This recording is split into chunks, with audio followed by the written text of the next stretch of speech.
역사상 가장 강력했던 제국들도 결국 무너졌습니다.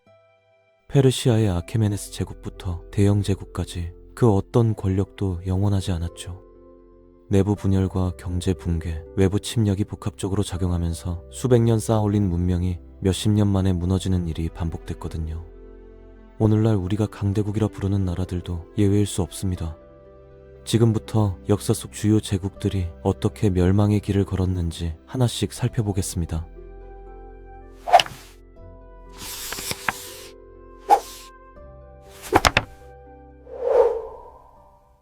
페르시아 제국의 시작은 화려했습니다. 현재 이란 지역에서 출발해 이집트와 바빌로니아, 그리스 북부까지 뻗어나간 거대한 영토를 자랑했죠. 다리우스 대제 시절 제국은 최대 영토를 확보했고 통일된 화폐와 도량형, 아람어를 공용어로 지정하면서 광대한 땅을 효율적으로 다스렸습니다. 제국은 사트라피라는 행정구역으로 나뉘었고 각 지역은 왕에게 충성하는 총독이 관리했거든요. 하지만 다리우스가 죽고 아들 크세르크세스가 즉위하면서 상황이 달라졌습니다. 총독들이 독립적인 통치자처럼 행동하기 시작했고 부를 축적하면서 이집트 같은 지역에서 반란이 일어났죠. 페르시아 통치에 대한 불만이 극에 달했던 겁니다. 과도한 세금 징수와 경제 침체, 농업 생산량 감소가 이어지면서 군사력과 통치 능력이 약화됐습니다. 내부가 무너지는 동안 마케도니아는 필리포스 2세와 알렉사드로스 대왕 아래서 힘을 키우고 있었죠. 기원전 334년 알렉산드로스가 페르시아를 침공했습니다. 그라니쿠스와 이수스, 가우가멜라 전투에서 페르시아군을 격파했고 다리우스 3세는 도망쳤다가 결국 자기 부하들에게 배신당해 살해됐거든요. 알렉산드로스는 평화 제안을 거부하고 페르시아 심장부로 진격해서 페르세폴리스를 점령했습니다. 기원전 330년 아케메네스 왕조는 완전히 끝났죠. 알렉산드로스 대왕이 페르시아 제국을 정복한 뒤 마케도니아 제국은 인더스강까지 뻗어나갔습니다. 당시 세계에서 가장 강력한 제국이었지만 그 영광은 오래가지 못했죠. 기원전 323년 알렉산드로스가 갑자기 사망했는데 후계자를 지명하지 않았거든요. 그의 장군들이 권력을 두고 싸우면서 제국은 여러 왕국으로 쪼개졌습니다. 진짜 쇠퇴는 로마의 부상과 함께 시작됐죠. 기원전 168년 세 번째 마케도니아 전쟁에서 로마가 페르세우스 왕을 격파하고 왕정을 폐지한 뒤 속국 공화국들을 세웠습니다. 왕국 복원 시도는 네 번째 전쟁에서 실패했고 기원전 148년 마케도니아는 로마의 속주가 됐거든요. 로마는 그리스 전역으로 지배력을 확대했습니다. 기원전 146년 카르타고를 파괴하고 코린트에서 아카이아 동맹을 분쇄하면서 로마령 그리스 시대가 완전히 열렸죠. 마지막 마케도니아 왕조였던 이집트의 프톨레마이오스 왕조는 기원전 30년 로마가 이집트를 병합하면서 역사 속으로 사라졌습니다. 로마 제국의 붕괴는 수세기에 걸쳐 진행됐습니다. 초기 안정성은 기독교의 부상으로 흔들렸는데 전통적인 다신교와 충돌하면서 통합이 약화되고 이교도 박해의 시간을 낭비했거든요. 결정적 사건들이 멸망을 가속화시켰습니다. 콤모두스 황제의 독재와 암살은 다섯 황제의 해와 내전을 초래했죠. 갈리아 제국과 팔미라 제국 같은 속주들이 분리되기 시작했습니다. 395년 테오도시우스 1세가 제국을 두 아들에게 나눠줬는데 동쪽은 아르카디우스에게, 서쪽은 호노리우스에게 맡겼죠. 공식적으로 분할된 건 아니었지만 이 결정은 통합을 더욱 약화시켰습니다. 서로마 제국은 곧 고트족과 훈족, 반달족 등의 끊임없는 침략에 직면했습니다. 야만족 집단들이 군 복무 대가로 정착을 허락받았지만 로마가 약속을 지키지 않자 반란을 일으켰거든요. 기독교도였던 서고트족의 알라리크는 410년 로마를 약탈하면서 제국의 무적 이미지를 산산조각냈죠. 브리트는 켈트족의 습격을 더 이상 막을 수 없게 되자 버려졌습니다. 북아프리카와 이집트에서 수입하는 곡물에 의존하던 경제 구조도 악화됐고요. 439년 반달족이 카르타고를 점령하면서 식량 공급이 끊겼습니다. 군사 비용이 급증했고 병사들에게 급료를 지급하지 못해 반란이 일어났죠. 지도부는 무능한 괴뢰 형제들과 부패한 장군들이 권력을 쥐면서 혼란스러워졌습니다. 로마 군대 대신 용병 부대가 들어섰지만 이들은 충성심도 기술도 부족했거든요. 450년대 아틸라가 서쪽을 침공했고 제국은 회복하지 못했습니다. 476년 오도 아케르가 로물루스 아우구스툴루스를 폐위시키면서 서로마 제국은 끝났죠. 동로마는 살아남았고 493년 테오도릭 치하에서 이탈리아를 되찾기도 했지만 로마 자체는 수세기 동안 폐허로 남았습니다. 서로마 제국이 쇠퇴하고 가톨릭 기독교가 확산되는 동안 그리스어를 쓰는 정교회 비잔티움 제국은 콘스탄티노플을 중심으로 번영했습니다. 1100년대가 되자 라틴 상인들, 특히 베네치아와 제노바 사람들이 콘스탄티노플 무역을 장악했는데 이들은 오만하고 착취적이라는 평가를 받았죠. 1182년 분노한 군중이 새 황제의 지원을 받아 콘스탄티노플에서 수천 명의 라틴 가톨릭 신자들을 학살했습니다. 이 사건은 가톨릭 서방과의 관계를 완전히 망가뜨렸거든요. 나중에 황제 알렉시오스 4세 안겔로스가 왕자를 되찾는 대가로 돈을 주겠다며 십자군의 도움을 요청했는데 계획은 완전히 빗나갔습니다. 원래 성지를 목표로 했던 4차 십자군은 베네치아의 유도로 콘스탄티노플로 방향을 틀었죠. 1204년 앙겔로스가 돈을 지불하지 못하자 십자군은 도시를 약탈했습니다. 제국은 서방 세력들에 의해 분할됐고 긴 붕괴의 시작이었죠. 제국 경제는 무너졌습니다. 왕관 보석을 전당포에 맡겼고 내전에 시달렸으며 오스만 투르크가 아나톨리아에서 세력을 확장하는 동안 권력을 유지하기 위해 고군분투했거든요. 그 사이 베네치아와 제노바가 제국 내부에서 서로 싸우면서 비잔티움을 자기들 경쟁에 끌어들였습니다. 흑사병은 비잔티움을 더욱 약화시켰고 오스만의 영토 확장을 가속화했죠. 1453년 술탄 메흐메트 2세가 이끄는 오스만 군대가 콘스탄티노플을 함락시켰습니다. 오스만은 하기야 소피아를 모스크로 바꾸고 도시 이름을 이스탄불로 바꿨지만 베네치아가 통제하는 섬들에서는 그리스 문화가 살아남을 수 있도록 허용했습니다. 아바스 왕조 칼리프국은 833년 칼리프 알마문이 죽은 뒤 약화되기 시작했습니다. 그의 동생 알무타심이 뒤를 이었는데 금에만 충성하는 투르크 용병들의 지원을 받았죠. 알무타심은 이들을 이용해 전통적인 아랍 귀족을 우회했고 이는 기존 군사 구조를 약화시키면서 바그다드에 불안을 일으켰습니다. 귀족들은 저항했지만 쿠데타 시도가 실패하면서 처형됐거든요. 알무타심의 아들은 나중에 투르크의 영향력을 줄이려고 아랍과 아르메니아 군대로 교체하려 했고 투르크 지도자들을 암살하라는 명령까지 내렸습니다. 그러자 투르크인들이 그를 암살했고 이후 10년 동안 칼리프들은 투르크 장군들의 무력한 꼭두각시가 됐죠. 결국 페르시아 출신 시아파 부이드 왕조가 바그다드를 점령하고 칼리프 이름으로 통치했습니다. 한편 또 다른 시아파 왕조인 파티마 왕조가 북아프리카와 이집트를 장악하고 카이로에 경쟁 칼리프국을 세웠거든요. 1136년 칼리프 알무크타피가 어느 정도 아바스 왕조의 독립성을 회복했지만 이는 오래가지 못했습니다. 몽골이 문을 두드리고 있었거든요. 1258년 훌라구 칸이 칼리프 알무타심이 항복을 거부하자 바그다드를 약탈했습니다. 도시는 파괴됐고 수만 명이 살해됐으며 칼리프는 양탄자에 말려서 말에 밟혀 죽었죠. 상징적인 아바스 왕조 혈통은 맘루크의 보호 아래 카이로에서 이어졌는데 1517년 마지막 칼리프가 오스만에 항복하면서 아바스 왕조는 완전히 끝났습니다. 칭기즈 칸이 1227년 사망한 뒤 몽골 제국은 약 33년 동안 후계자들 아래서 통합을 유지했습니다. 그의 손자는 권력을 중앙 집권화하고 대규모 정복을 재개하려 했지만 그가 죽자 형제들 사이에 토루이 내전이 벌어졌죠. 쿠빌라이가 승리하고 1260년 데칸을 선언했지만 전쟁은 통합을 산산조각 냈습니다. 제국은 4개의 주요 직항구로 분열됐거든요. 중국의 원나라, 페르시아의 이란국, 중앙아시아의 차가타익汗국, 서부 초원의 캅차크汗국이죠. 쿠빌라이가 데칸 칭호를 유지했지만 중국 밖에서의 영향력은 급속히 줄어들었습니다. 칸국 내부와 칸국들 사이에서 내분이 흔해졌습니다. 이란국과 원나라의 지배 엘리트들은 점차 정착민인 페르시아와 중국 관습을 받아들이면서 통제력이 약화됐죠. 이란국은 1330년대 마지막 통치자가 후계자 없이 죽으면서 붕괴했습니다. 원나라는 1368년 명나라에 의해 중국에서 쫓겨났고 몽골인들은 결국 청나라의 속국이 됐거든요. 차가타이 칸국은 일찍부터 경쟁하는 군벌 국가들로 분열됐습니다. 영토 대부분은 14세기 후반 투르크계 몽골인 티무르에게 흡수됐죠. 칵차크 칸국은 1300년대 중반까지 상대적으로 강력했지만 흑사병과 내부 권력 투쟁, 지역 자치권 증가로 약화됐습니다. 티무르는 과거 동맹이었던 토크타미시가 배신하자 칸국에 치명적인 타격을 입혔고요. 1400년대 후반 부상하는 러시아 제국이 결국 캅차크 칸국의 잔재를 모두 흡수했습니다. 마지막 잔재였던 크림 칸국은 18세기 후반 예카테리나 대제에 의해 병합됐죠.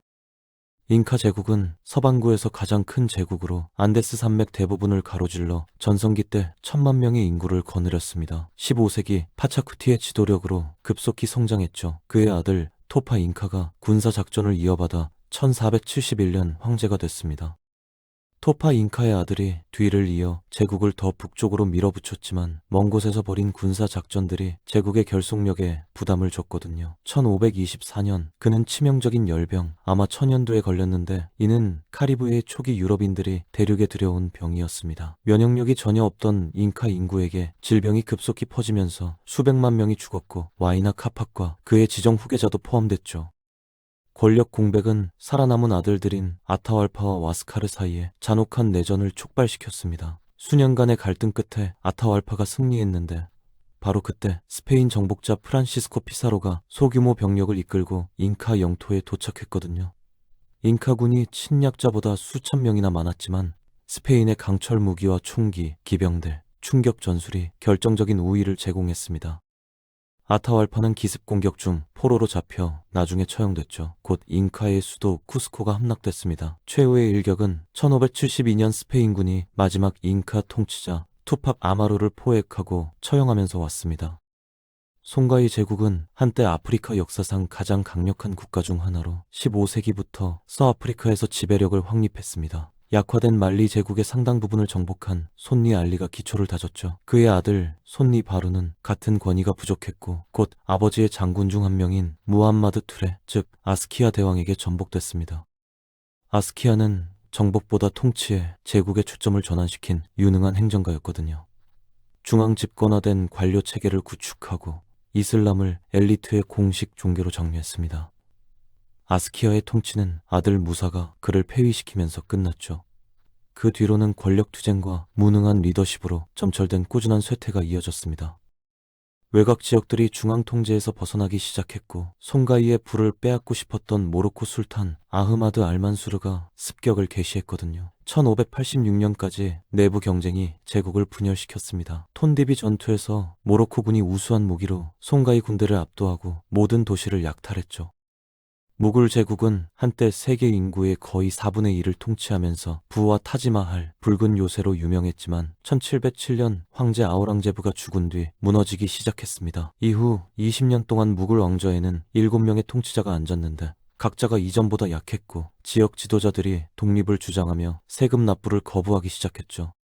이런 분열 속에서 영국 동인도 회사가 불안정을 이용했습니다. 지역 통치자들에게 군사 지원을 제공하는 대가로 영향력을 얻는 방식이었거든요. 이를 통해 회사는 점진적으로 통제력을 확대했는데 특히 당시 인도에서 가장 부유한 지역 중 하나였던 벵골에서 그랬습니다.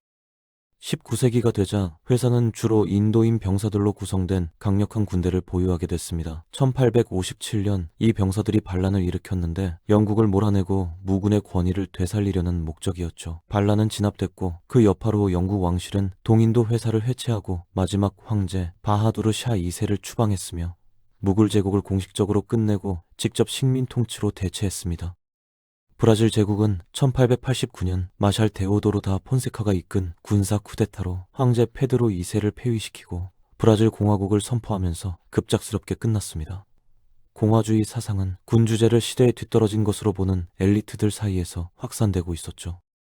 1888년 노예제 폐지는 제국을 더욱 불안정하게 만들었는데 오랫동안 군주제를 지지했던 강력한 지주들을 소외시켰거든요. 특히 파라과이 전쟁 참전 용사들인 군 지도자들은 자신들이 제대로 인정받지 못한다고 느꼈고 이런 불만이 공화적 모델 지지로 이어졌습니다. 라가머핀 전쟁 같은 초기 갈등과 자유주의자와 보수주의자 간의 치열한 경쟁은 이미 제국 권위를 약화시켰죠.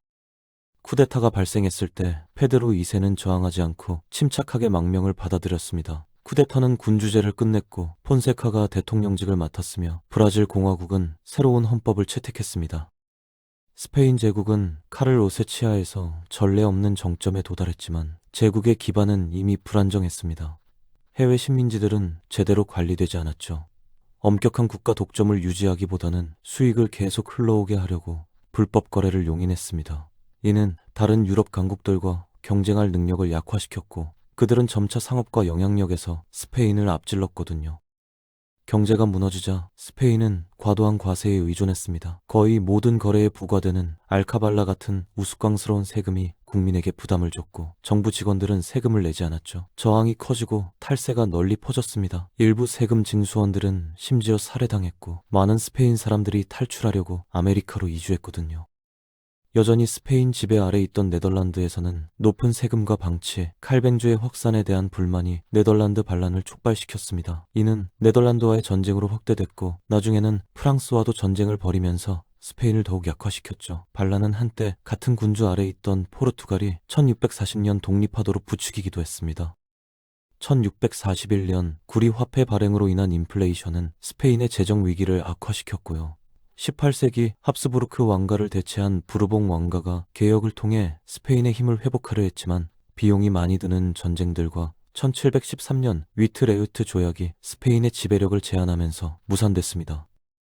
나중에 그들의 무역개혁은 영국과의 갈등을 촉발시켰습니다. 남아메리카의 스페인 영토들은 느슨하게 통치됐고 제국에 통합되기보다는 금 때문에 가치가 있었죠. 19세기 초 나폴레옹이 스페인을 침공하자 라틴 아메리카 전역에서 식민지 반란이 폭발했고 스페인 통제를 무너뜨린 독립운동으로 이어졌습니다. 제국의 마지막 일격은 1898년 스페인 미국 전쟁으로 스페인이 남은 해외 영토들을 잃으면서 왔습니다. 중국의 청나라는 250년 이상 통치하면서 세계 역사상 네 번째로 큰 제국을 지휘했습니다. 하지만 18세기 후반 긴 쇠퇴가 시작됐죠. 제국 인구는 3억 명을 넘어섰지만 세율은 낮게 유지됐고 정부 부패는 심했으며 이는 국가를 재정 위기로 몰아넣었거든요. 청의 정당성은 백년교 반란과 제르히아와 가피아 수피 집단 간의 갈등 같은 봉기들이 반청 정서를 부추기면서 흔들리기 시작했습니다. 비밀 결사에 대한 가혹한 금지령은 실패했고 저항은 실패한 수도 공격으로 정점을 찍었죠. 1820년까지 영국 상인들이 중국 시장을 아편으로 뒤덮었는데 이는 그들의 주요 수입원이 됐습니다. 황제가 이를 억제하려 하자 영국 제국이 공격했고 1842년 난징 조약을 강요하면서 중국에 막대한 배상금을 지불하게 하고 아편 거래를 늘렸으며 홍콩을 영국에 양도하도록 했죠. 제2차 아편 전쟁은 1856년 시작됐고 영국과 프랑스, 러시아, 미국이 청나라에 맞섰습니다. 전쟁은 중국의 패배와 추가 양보로 끝났는데 아편 거래의 합법화도 포함됐거든요. 내부적으로는 파괴적인 태평천국의 난이 제국을 더욱 불안정하게 만들었고 진압되기 전까지 수천만 명의 사망자를 냈습니다. 1894년 중국은 제1차 청일 전쟁에서 또 다른 타격을 입었고 대만과 한국을 일본에 빼앗겼죠. 그런 다음 외세 제국주의를 몰아내려는 의화단 운동이 여제의 지원을 받았지만 역효과를 냈고 8개국 연합군에 의한 굴욕적인 패배로 이어졌습니다. 광범위한 불만은 1911년 신의 혁명으로 정점을 찍었죠. 6살이던 마지막 황제 푸이는 1912년 퇴위했고 청나라를 끝내고 중화민국 수립으로 이어졌습니다. 러시아 제국은 19세기 후반 전성기에 있었지만 러일 전쟁이 전환점이 됐습니다. 일본의 예상치 못한 승리는 러시아 국가에 굴욕을 안겼죠. 패배는 국내 분노를 촉발시켜 1905년 혁명으로 이어졌거든요. 1월 22일 니콜라이 2세에게 청원서를 제출하려고 행진하던 평화로운 시위대가 겨울궁 밖에서 황실 근위대의 총격을 받았는데 이 사건은 피해 일요일로 기억됩니다. 학살은 제국 전역에서 광범위한 소요와 폭력 충돌을 촉발시켰고 차르는 입헌 군주제를 시행할 수밖에 없었죠. 불과 9년 뒤 러시아는 제1차 세계대전에 참전했습니다. 민족주의적 열정은 니콜라이 2세의 리더십이 무능하다는 게 드러나면서 빠르게 사그라들었죠. 군대는 열악한 보급과 불충분한 물자로 고통받았습니다. 사상자가 늘어나고 경제 상황이 악화되면서 사기가 무너졌고 탈영이 만연했거든요. 재앙적인 결정으로 니콜라이 2세는 1915년 군대의 직접 지휘권을 맡았고 자신의 평판을 러시아의 군사적 실패와 직접 연결시켰습니다. 한편 그의 아내 알렉산드라가 추문의 신비주의자 라스푸틴에게 점점 더 의존하면서 군주제의 신뢰는 더욱 실추됐죠. 1917년까지 분노가 폭발했습니다. 페트로그라드의 여성 섬유 노동자들과 노동자들이 식량 부족과 노동 조건에 항의하는 대규모 시위를 주도했습니다. 진압 명령을 받은 군대가 대신 합류했죠. 그 결과 일어난 2월 혁명은 니콜라이 2세를 퇴위시키고 러시아 제국을 끝냈습니다. 그의 말 블라디미르 레딘이 이끄는 볼셰비키가 혼란을 이용해 10월 혁명에서 권력을 장악했거든요. 뒤이은 내전이 러시아의 미래를 결정했습니다. 1918년 퇴위한 로마노프 가족 니콜라이와 알렉산드라 그들의 5 자녀가 볼셰비키 혁명가들에 의해 살해됐죠. 독일 제국은 47년 동안 존재하면서 산업과 과학의 거인이었습니다. 1913년까지 세계에서 세 번째로 큰 경제대국이 됐고 세계에서 가장 강력한 군대의 지원을 받았죠. 또한 당시 세 번째로 큰 식민지 제국을 건설해서 아프리카와 오세아니아의 영토를 차지했습니다. 제국의 쇠퇴는 1890년 재상 오토 폰 비스마르크의 강제 사임으로 시작됐거든요. 비스마르크의 신중한 외교는 복잡한 동맹 네트워크를 통해 독일을 안전하게 지켰습니다. 그의 후임자들은 국제관계를 유지할 수 없었죠. 비렐름 2세 황제의 변덕스러운 결정들이 독일을 외교적으로 더욱 고립시켰습니다. 그런 다음 독일은 오스트리아 헝가리와의 동맹 때문에 제1차 세계대전에 끌려 들어갔는데 오스트리아 헝가리가 전쟁을 시작했거든요. 독일이 초기에 성공을 거뒀지만 전쟁의 마지막 단계가 제국을 무너뜨렸습니다. 1918년 연합군이 개시한 100일 공세가 서부 전선의 교차 상태를 깨고 막대한 사상자를 냈죠. 사기가 급락했습니다. 전쟁 피로로 인한 시민 소요가 커졌고 비렐름 스하펜에서 해군 반란이 일어났는데 영국 함대에 대한 절망적인 공격 명령이 계기였습니다. 반란은 빠르게 독일 전역으로 퍼졌고 바이에른에서 루트비히 3세 왕이 전복되는 것을 포함해 광범위한 반란을 촉발시켰거든요.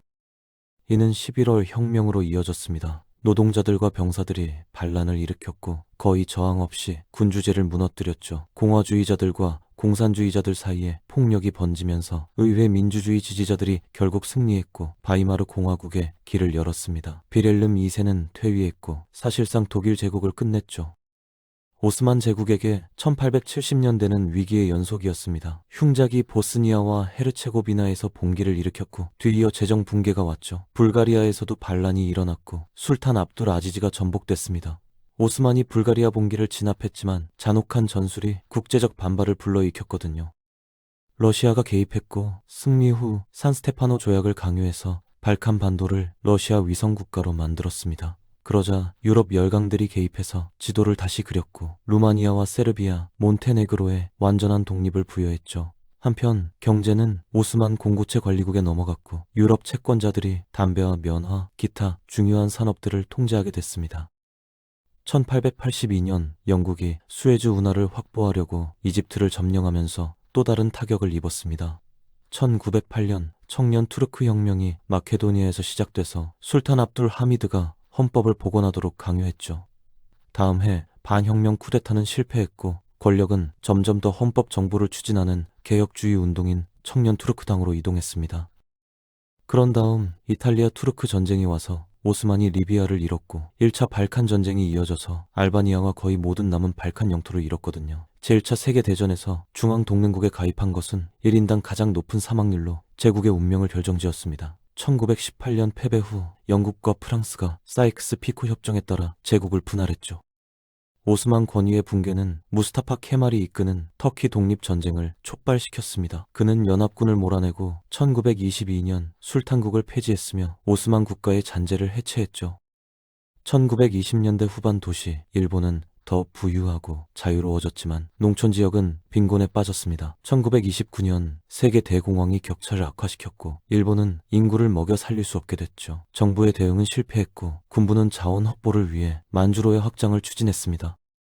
1931년 일본 소유 철도에 대한 폭파 사건이 중국 민족주의자들의 소행으로 돌려지면서 침공의 명분으로 사용됐거든요. 일본 군대는 독립적으로 행동했고 정부는 통제력을 잃었습니다. 아라키 사다오 장군의 선전은 서구 가치와 민주주의를 악마화하면서 일본 인종적 우월성을 홍보했죠.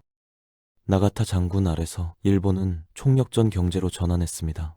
나중에 히데키 도조 장군이 비밀 경찰력을 통해 군국주의 파벌을 통합했고요. 1938년까지 고노의 후미마로 총리의 국가총동원법이 군부에 무제한 권력을 부여했고 1940년까지 민주주의를 완전히 해체해서 전체주의 체제로 만들었습니다. 1941년 미국의 석유 금수 조치가 일본의 진주만과 여러 영국 식민지 공격을 촉발시켰죠.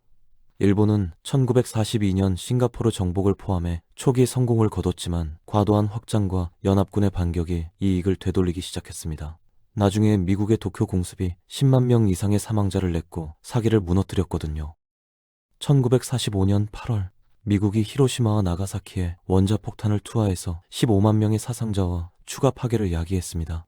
마지막 일격은 소련의 만주 침공이었죠. 일본은 1945년 9월 무조건 항복했습니다. 연합군 점령은 일본 군대를 해체하고 정부를 의회 민주주의로 재편했습니다.